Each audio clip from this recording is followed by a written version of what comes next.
পাতার কুটিরে ভাবে পড়ে আছে। দাদা দাদা গো, ভাই ক্ষমা প্রার্থনা করো দাদা, আমি দেবীকে পাতার কুটিরে রেখে গিয়েছিলাম।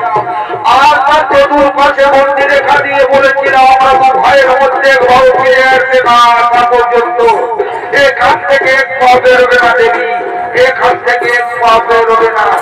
ওরে ভাই লক্ষণ, ওরে ভাই লক্ষণে তুই কি করেছিস রে ভাই?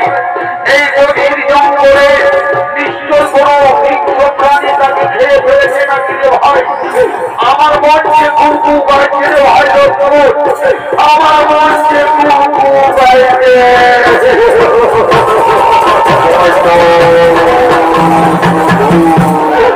ওরে ভাই লক্ষণ, জানকীকে ধরে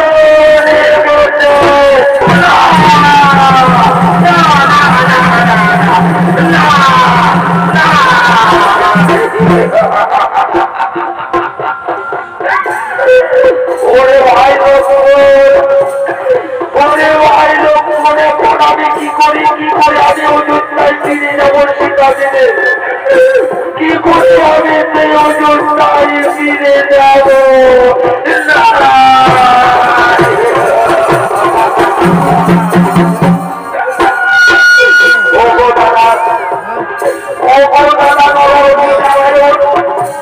তুমি আর কেন না দাদা?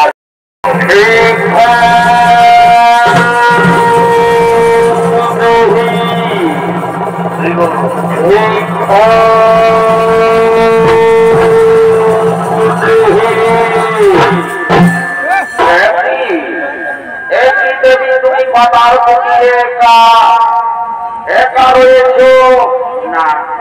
না মণিবর, না মণিবর, আমি একা নয়, আমার স্বামী আছে, আমার দেবর আছে। তারা ওই বৈদ্য মণিবরের ভিতরের দিকে গেছে এক মৃগ ধারণ করার জন্য। ও বুঝতে পেরেছি দেবী, বুঝতে পেরেছি। কিন্তু আমি তোমার মাতার কুটির দেখে আমি বহু দূর থেকে ছুটে এসেছি দেবী। আমি 7 দিন মহব্বা করি, বড় আশা করে ছুটে এসেছি তোমার এই মাতার কুটিরে ক্ষুধা নিবারণ করবো। যদি তোমার মাতার কুটিরে কিছু ভিক্ষা থাকে তাহলে আমায় প্রদান করো দেবী, তাহলে আমায় প্রদান করো। ঠিক আছে মুনিবর, ঠিক আছে মুনিবর, আপনি ওখানে দাঁড়ান, আমি এক্ষুনি মাতার কুটির থেকে যা ভিক্ষা আছে আমি তোমায় প্রদান করবো। এই তো এই তো এই তো পাতার কুটিরের মধ্যে কিছু ফলমূল আছে, এই ফলমূল দিয়ে আমি মুনিবরকে ভিক্ষা প্রদান করবো। এই নাও, এই নাও মুনিবর, এই নাও মুনিবর, এতে কিছু ফলমূল আছে, এই ফলমূল দিয়ে তোমার খিদা নিবারণ করো। না না দেবী, আমি অত দূর থেকে ভিক্ষা গ্রহণ করতে পারি, আমি 7 দিন উপভোগ করি। বড় আশা করে তোমার পাতার কুটিরের সামনে এসেছিলাম। আমি তোমায় অভিশাপ করবো না দেবী, আমি তোমায় অভিশাপ করবো। আমি বরং ফিরেই যাচ্ছি দেবী, আমি বরং ফিরেই যাচ্ছি। তুমি ফিরে গেলে আমার স্বামীর অমঙ্গল হবে, আমার সংসারের অমঙ্গল হবে। আমি তোমার কাছে গিয়ে ভিক্ষা দিচ্ছি মুনিবর, আমি তোমার কাছে গিয়ে ভিক্ষা দিচ্ছি।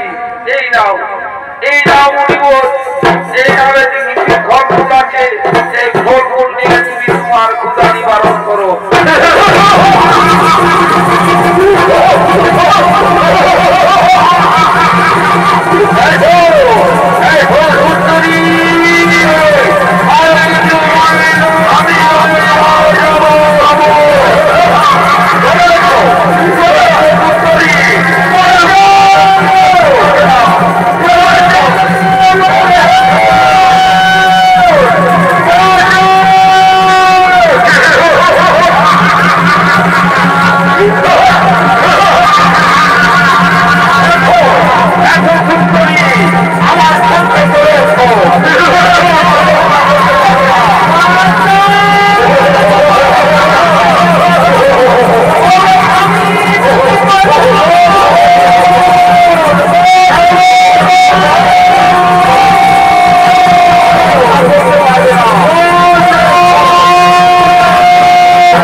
ভাই এই যে পাতার প্রতি ভাবে পড়ে আছে দাদা দাদা গো ভাই ক্ষমা মার্জনা করো দাদা আমি দেবীকে পাতার কুটিরে রেখে গিয়েছিলাম আর তার চতুর পাশে মন্দির রেখা দিয়ে বলেছিলাম আমরা তো ভাইয়ের মধ্যে ঘর ফিরে আসবে না পর্যন্ত এখান থেকে এক পা বেরোবে না দেবী এখান থেকে এক পা বেরোবে না ওরে ভাই লক্ষণ ওরে ভাই লক্ষণে তুই কি করেছিস রে ভাই এই গভীর জঙ্গলে নিশ্চয় কোনো হিংস্র প্রাণী তাকে খেয়ে ফেলেছে নাকি রে ভাই আমার মনকে কুকু গাইছে রে ভাই লক্ষণ আমার মনকে কুকু গাইছে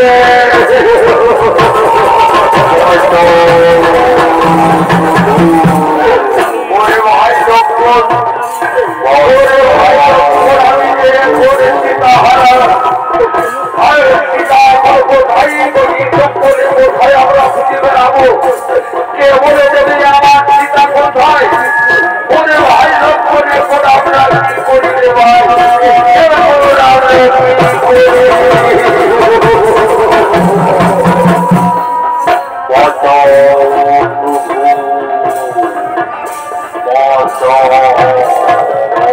ওরে ভাই লক্ষণ ওই গভীর জঙ্গলেকে যেন বাঁচাও প্রভু বলে চিৎকার করছে আমিও তো সেই শব্দ শুনতে পাচ্ছি দাদা ওই গভীর জঙ্গলের ভিতর থেকে আসছে চলো দাদা আমরা গিয়ে দেখি সে করছে ওই গভীর জঙ্গলে বাঁচাও প্রভু করে ডাকছে চলো আমরা ঘুরে গিয়ে দেখি চলো আমরা ঘুরে গিয়ে দেখি ভাই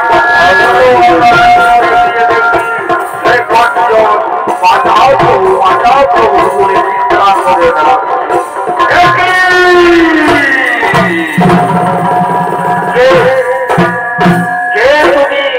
তোমার এই অবস্থা করেছে ওগো প্রভু আমি তোমার পিতার মিত্র জটায়ু প্রভু আমি তোমার পিতার মিত্র জটায়ু ওগো প্রভু আমার চিন্তা করতে হবে না প্রভু লঙ্কাধিপতি রাবণ রাজা জানকীকে ধরে নিয়ে গেছে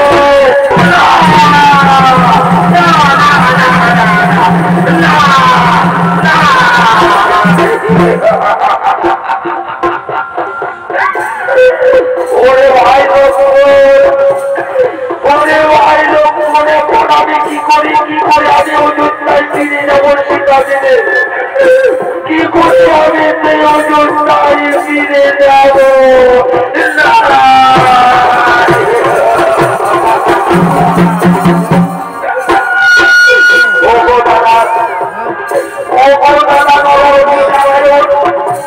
তুমি আর কেনো না দাদা তোমার কান্না থেকে আমার মুখ ফেলে যাচ্ছি দাদা তুমি একটু ধৈর্য ধরো দাদা তুমি একটু ধৈর্য ধরো ওরে ভাই লক্ষণ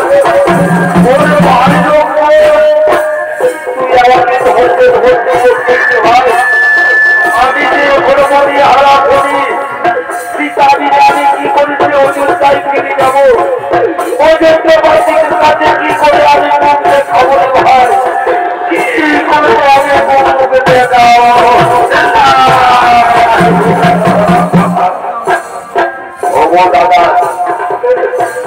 দাদা তুমি চিন্তা করো না দাদা ওই রাবণ রাজার কাছ থেকে সীতাকে উদ্ধার করার আমার একমাত্র উপায় এখন আমরা পরে সমস্ত মানব মন্ত্রী যজ্ঞবাদ হনুমানকে ডেকে নেবো দাদা আর আমরা একত্রিত হয়ে লঙ্কাতে যাবো আর কাকুতি মিনতি করে যদি সীতাকে না ছেড়ে দেয় তাহলে আমরা যুদ্ধ করে তাকে ভোগ করে আমরা সেই জানকীকে ফিরিয়ে আনবো দাদা জানকীকে ফিরিয়ে আনবো